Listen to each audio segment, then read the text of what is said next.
Hey, what's up, everybody? It's Anthony Fallon, Tone Set of Sports. Haven't chatted with y'all in a while. Decided I go live on this one. One thing I have to do it on my phone. I don't know what's up with my tablet, you know, because I got you got this doing it on your phone. It just takes up a lot of space, a lot of data, and I gotta record and let it down, let it upload, and then I have to take it off of my phone. Sometimes I want to keep my content so I can always go back and use it, and stuff like that. I thought this tablet was going to get the job done, but apparently something's going on with the volume. So I'm just going to go with my phone and just go live. So I like to say what's up, peace to everybody. Just like my title says, Cowboys are in a good position. And the reason why I say that is because they it's full of optimism, especially on the offensive end and in the secondary, with the changes, uh, with uh, with Byron Jones moving back to cornerback, and then you talking about free safety position. Um, but then you also talk about the wide receivers, um, and that's where the main thing is. But also the quarterback position with Dak, and we're gonna see how he progressed. Second thing is that nobody really pays attention to is the offensive line, because now we have Collins is in his sophomore year at right tackle, so that should be proved because that was the weakest link on the offensive line and guard. So we're gonna see how Connor Williams pan out if he wins the starting position um, at guard, or Chaz Green does a good job, and he keeps his position at left guard alongside uh, Tyron Smith. So we know that Chaz Green stunk it up at left tackle, but he's not a left tackle. He's a left guard, or he's just a guard. Period. So with all of that being attacked, and particularly the line with Collins and solidifying the left guard position, everything else should be pretty solid. And so really the weakest spot will probably be uh, the offensive line, especially if Connor Williams um, gets the starting position, get the starting nod, because he's the least experienced, out of the line. So yeah, so that's one of the main things of that. But the wide receiver to quarterback position is the most optimistic out of all of those categories. I mean, because even the defensive line, we got to see what they're gonna do with that too, because they ran the fuck out of the ball on us last year. Where the year prior, when we had our good season, our 13, the run, and we was beefy, you know, at the DT position. You know what I'm saying? At both defensive tackle positions. So um, we had some good run stuffers up in there along with linebacking core. So that's another position too with Van Der Esch. I don't think he's going to start, but he'll be put in. Um, and I just want to interject a thought that some of you might can agree with or possibly see, but I mean it's kind of left field with it a little bit. Um, from if Van Der Esch supposed to be the Sam, more likely going to be in the same position. Um, Jalen Smith in the middle, and Lee on the weak side. That's good. That's okay. I like that. But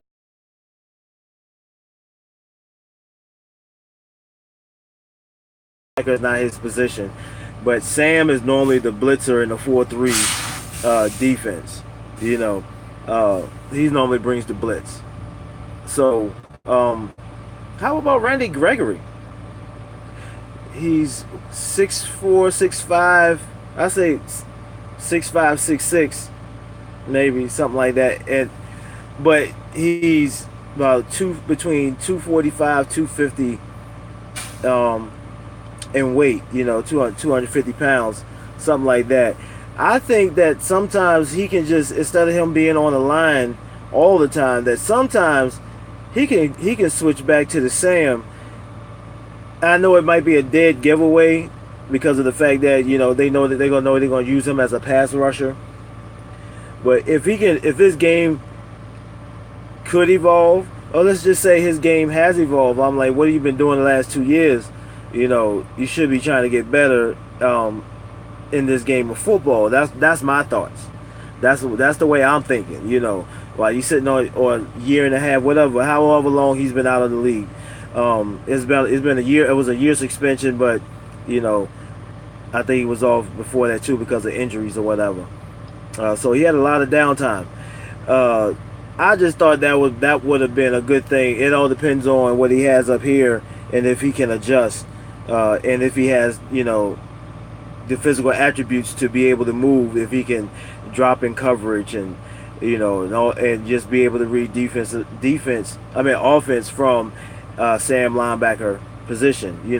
Even though it's gonna be up to the middle linebacker to like get him in place. But that's just my thoughts. So the reason why I'm saying that we're in a good position,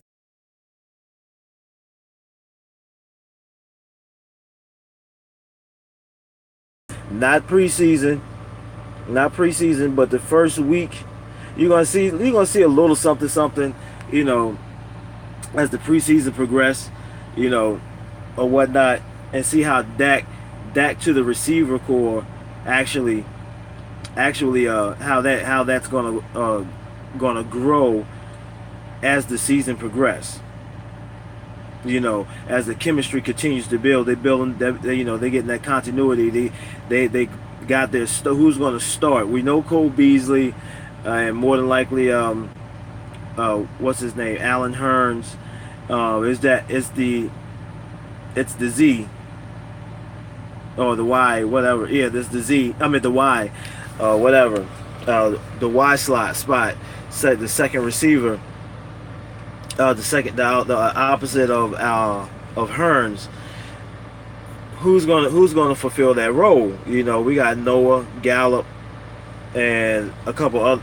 I think the rest of the guys just gonna be role players. They're gonna be fitting in, um, depending on scheme and all of that stuff. So, and some of them probably will be. A lot of them will be cut too, or put on a practice.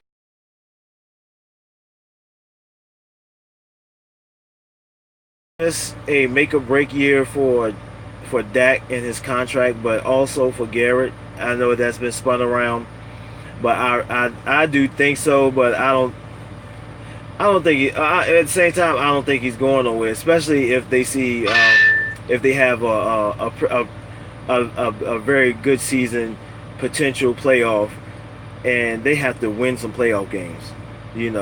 Because I'm saying this all coincides with what I'm saying as far as being in a good position, because you think about not last season but the 13-3 season, 2016. There was a lot of optimism because we had just drafted Zeke. Dak was really not supposed to be the starter. With Romo having a stud potential star running back, and he turned out to be a star. With Dez and with everything, well, all of that stuff coming back, and having the season before, the 2015 season, where we went 1-15 or something like that, whatever that was. So with Jason Garrett, it's been a lot of volatility. It's bullish, bearish, up, down seasons. And it started off trending at first when he first became head coach, because he had a couple of back-to-back 8-8 seasons, stuff like that. And then it went up and then it went down. It was like every other year you could count on the Cowboys being pretty decent. So it's time for Jason Garrett to string along some consistency where, okay, we went from 13 14-3 to 9-6. Okay, so in projections, as following the volatility of his trend, it is projected that the Cowboys are going to be a 10+ win team. Although everybody else has gotten better in our division, you know what I'm saying, with the Philadelphia Eagles being the champions. So I just think that the Cowboys are going to be a lot better than what we project, than what the outsiders are projecting. I mean, I'll try to be a realist as much as possible, but that's the way I feel. It's kind of, we kind of like in a good position because nobody's really worried about us because of our receiver core. You know, some key figures have left, Dez and Jason Witten. Oh, also the tight end position. How could I not? It's a battle there too. Due to the fact that there's competition for those positions, that's why we're kind of under the radar, and that's why we are in a very good position. Because Cowboys are always going to get the Cowboys are always going to be fed to the media. Why? Because it's the number one sports franchise in the world. So if they're not number one, they're always in the top three. You know, so that's why. So that's why you are really not going to get a lot out of the camp. You're just going to hear, you know, the generic, typical things. You know, who's having this is good, this is good. You know, yeah, he's really showing a lot and all that. You know, that's the bullshit. You know, you just going. That's what you're going to get.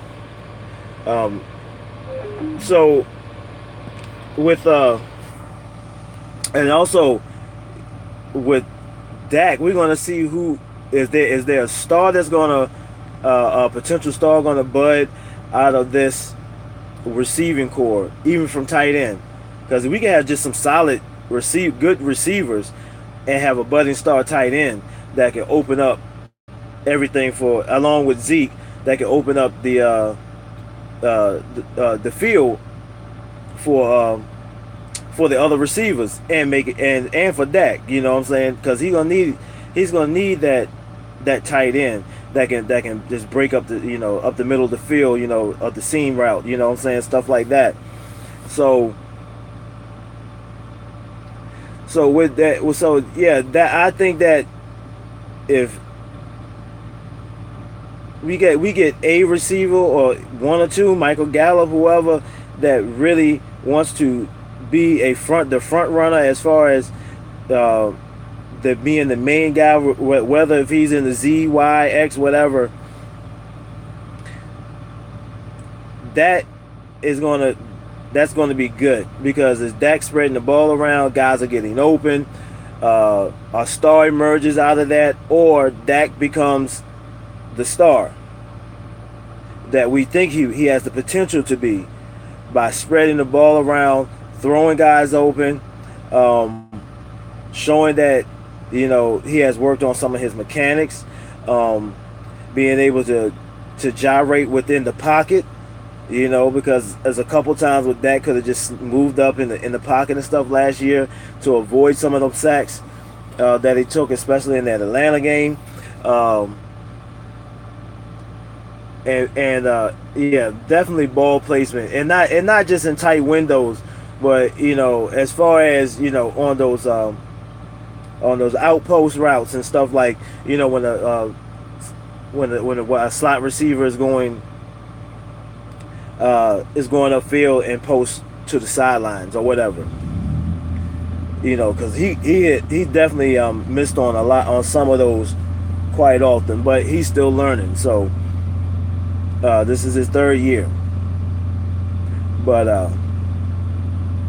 absolutely, we are in another good position where we're kind of flying under the radar. So that's what I really wanted to talk about. Just kind of throw that in there for those who will eventually listen to my live feed, because I have 0 people right now. But you can listen to this later on as it upload, and also like, share, and subscribe to the channel as I continue to post more content on sports, Cowboys, and much more. uh, when it comes to this. So I really don't have nothing much else to say about the Cowboys, but I think just this is going to be an interesting season overall as a football fan. And I kind of get the feeling that the Browns are going to be a lot better than what people think they are too. So I'm going to put some money down on them. I'm not saying they're going to win the division, but I do feel like they are going to be, as of right now. I'm just going to say as of right now, they will be potential playoff contenders within the AFC. I think so. I think they will be fighting for a playoff spot. I will go that far for right now. So I'm gonna see if I can parlay that on my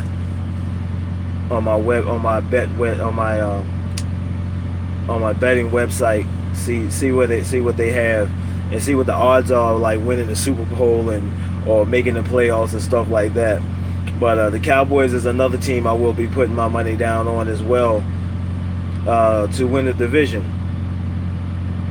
Yeah, yeah. I think the Cowboys could do a lot. It just all depends on what the wide receiver, tight end, and QB connection is going to be like, and the offensive line is going to be stronger than ever. So this is Tone Set of Sports, everybody. Peace. I'm out.